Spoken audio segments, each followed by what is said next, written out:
Pedagantyada Newport police స్టేషన్లో harbour ACP Kalidas పత్రికా సమావేశం నిర్వహించారు. ఈ సందర్భంగా ఆయన మాట్లాడుతూ న్యూపోర్ట్ పోలీస్ స్టేషన్ పరిధిలో ఈ నెల నుంచి అక్రమ పీడీఎఫ్ రైస్ రవాణాని అరికట్టేందుకు పోలీసులు నడుం బిగించారని తెలియజేశారు. ముగ్గురిపై కేసు నమోదు చేశారు. వారి వద్ద నుంచి 5 టన్నుల రైస్ ని స్వాధీనం చేసుకున్నారు.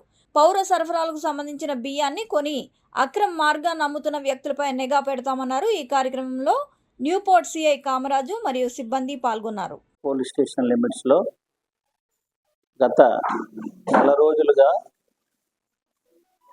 జరిగినటువంటి దాడులు, మన పీడిఎస్ రైస్ పైనటువంటి దాడులు మరియు అక్రమ రవాణా నిల్వల గురించి కేసులు పెట్టడం జరిగింది.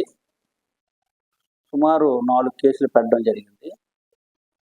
కిందటి నెల 14వ తారీఖున జంబెలి ప్రసాద్ అనే ఆయన దగ్గర 160 కేజీల రైస్ పీడిఎస్ రైస్ని స్వాధీనం చేసుకుని కేసు తీసుకోవడం జరిగింది.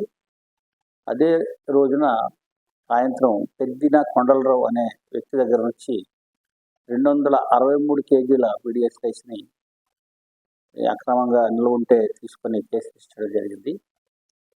అదే నెల ఫిబ్రవరి నెల 17వ తారీఖున కూడా అంకాల నారాయణ అనే వ్యక్తి దగ్గర నుంచి 1600 కేజీల పీడిఎస్ రైస్ని, అదే నిన్న కూడా 13న కూడా అదే అంకాల నారాయణ దగ్గర నుంచి 3500 కేజీల రైస్ను కూడా అక్రమ నిల్వలని కనుక్కొని కేసు పెట్టడం జరిగింది.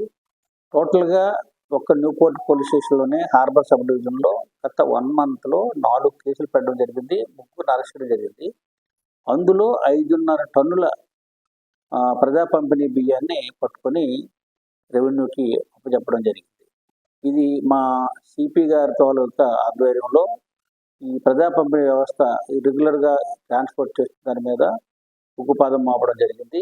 ఎటువంటి సమాచారం వచ్చినా ఇమ్మీడియట్గా మేము దాని మీద యాక్ట్ చేయడానికి సిద్ధంగా ఉన్నామని తెలియపరుస్తాం.